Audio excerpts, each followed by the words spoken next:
Welcome back to DT Discovery, the channel where we dive deep into the fascinating world of business history.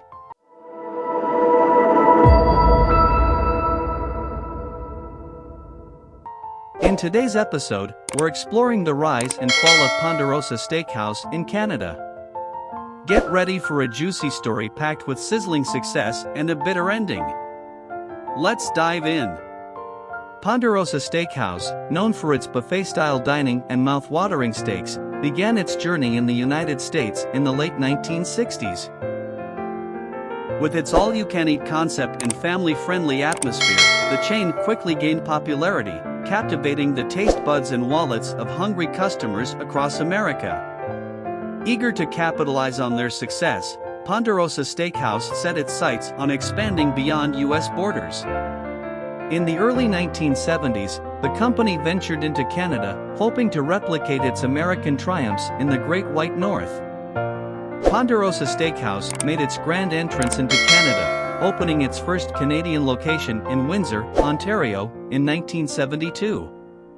The restaurant's concept resonated with Canadian diners, who were drawn to the unlimited food options and the affordability of the buffet-style experience.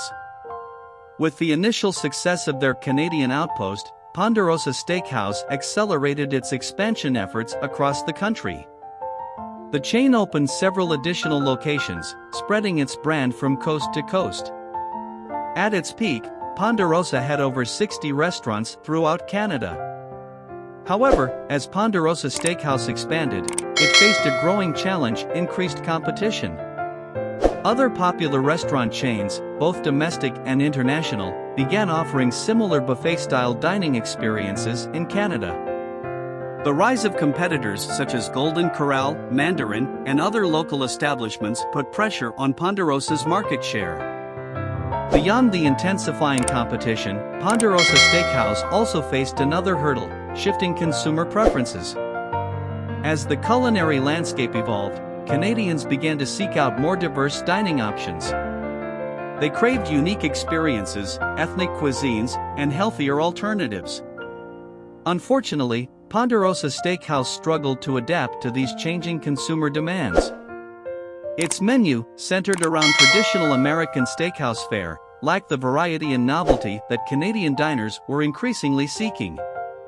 The combination of heightened competition and the failure to cater to evolving tastes began to take its toll on Ponderosa Steakhouse's financial health. The company faced declining sales and struggled to maintain profitability across its Canadian locations.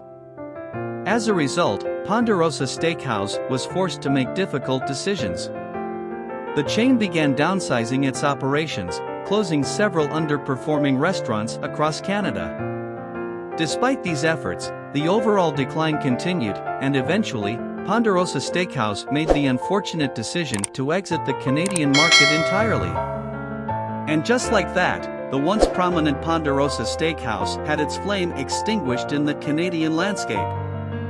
The story of Ponderosa Steakhouse's rise and fall in Canada serves as a reminder that even successful businesses can falter when they fail to adapt to changing times and consumer preferences. And that wraps up today's episode on the history of Ponderosa Steakhouse in Canada. Join me next time as we delve into another captivating tale from the annals of business history. Until then, stay curious, keep exploring, and remember, success often hinges on the ability to evolve.